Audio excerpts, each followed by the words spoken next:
And our top focus and beyond right now. United Nations report says that violence against children caught in multiplying and escalating conflicts reached extreme levels in 2023. It points at a surge in child deaths and injuries in and of children in Sudan, Israel and Ukraine, besides Myanmar and other countries.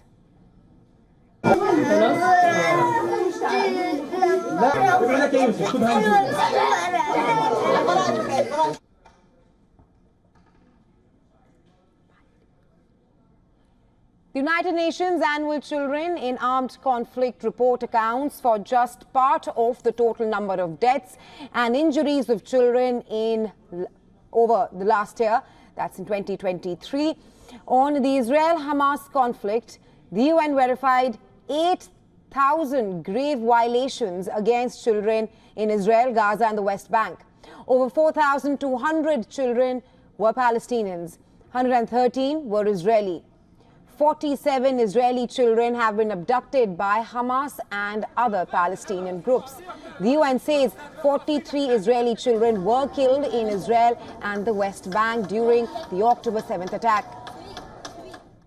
Israeli armed and security forces have been blamed for 5,698 violations that Hamas's armed wing that they have committed, and they are named in 116 cases. Israeli settlers were judged responsible in 51 cases, and Palestinian Islamic Jihad al-Quds brigades were deemed involved in 21.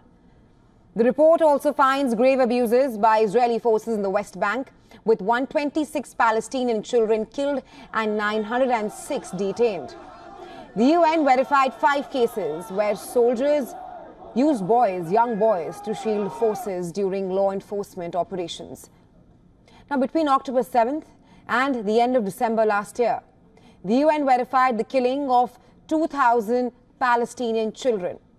The report noted that most incidents were caused by the use of explosive weapons in populated areas by Israeli armed and security forces. The report conceded it reflected only a partial picture of the situation in Gaza.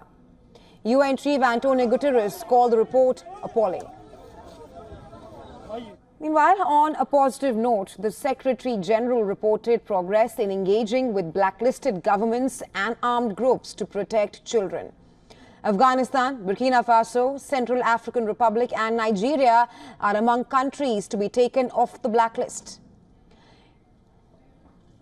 The UN chief said that the governments and armed groups must work with the UN to develop an action plan to address all these violations and also implement them.